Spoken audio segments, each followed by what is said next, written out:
টানা সরকার বিরোধী আন্দোলনে উত্তাল সার্বিয়া। শনিবার রাতে রাজধানী বেলগ্রেডে ক্ষমতাসীন সার্বিয়ান প্রোগ্রেসিভ পার্টি এসএনএস এর অফিসে অগ্নিসংযোগ করে বিক্ষোভকারীরা।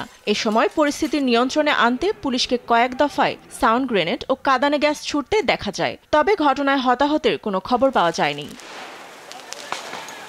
চলতি সপ্তাহে বিক্ষোভটি চরম আকার ধারণ করে। পরিস্থিতি সামাল দিতে সতর্ক রয়েছে দেশটির আইন শৃঙ্খলা রক্ষাকারী বাহিনী। বিক্ষোভকারীদের মধ্যে প্রায় ১০০ জনকে আটক করা হয়েছে। এ ঘটনায় উদ্বেগ জানিয়েছে ইউরোপীয় কাউন্সিলের মানবাধিকার কমিশন।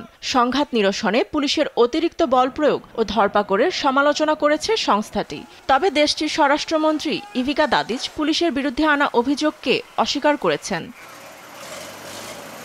দেশকে অস্থিতিশীল করার উদ্দেশ্যে আন্দোলনটি করা হচ্ছে বলে দাবি করেছেন প্রেসিডেন্ট আলেক্সান্দার ভুসিচ। তার মতে এতে অশুভ শক্তির ইন্ধন রয়েছে।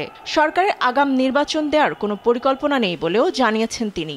আন্দোলনকারীদের গ্রেপ্তারেও নির্দেশ দিয়েছেন। সার্বিয়ান সরকারের সঙ্গে একমত প্রকাশ করেছে রাশিয়া। দেশটির পররাষ্ট্র মন্ত্রণালয় থেকে প্রয়োজনীয় সহায়তা দেওয়ার আশ্বাসও দেওয়া হয়েছে। রাষ্ট্রপতি ভুসিচকে পশ্চিমারা পরিকল্পিতভাবে ক্ষমতাচ্যুত করতে চায় বলেও মনে করে দেশটি। নিউজ ডেস্ক, দেশ টিভি।